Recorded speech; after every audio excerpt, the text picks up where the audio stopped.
Hello guys, my name is Artur Connell and this will be an introduction to our series of shell scripting with Bash.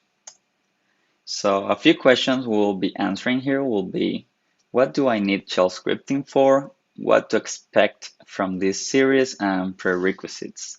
I'm going to try to break this course into 6 to 8 modules. So the first of all, what would you need or use shell scripting? So basically it lets you execute bash command from a file, and when there's a set of commands that you find yourself executing regularly, you should put this probably on a shell script and you can just run them over and over again or just put them over a schedule. So who will need this? So the first thing that comes to my mind are like system administrators, developers, power users, but pretty much everybody should get benefit out of using shell scripting. So now I'll say that there are three things that Bash scripts are really good at. First of all, file manipulation. If you need to move file around, make backups, Batch really excels at this. Secondly, running programs.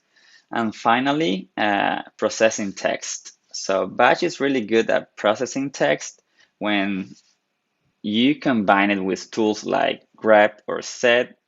It makes it a really powerful text processor.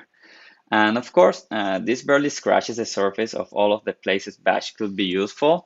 So what to expect from this series? So all of the basic of shell scripting we should be covering here. So input and outputs, variables, conditionals, executions, uh, if then else, we're going to be doing loops, arithmetics, string manipulations, handling, scripts, arguments, and shell functions. And some of the prerequisites you should have are things like basic knowledge of the bash command line, things like change directory, listing, right direction, or piping, globbing, and of course, system with bash install.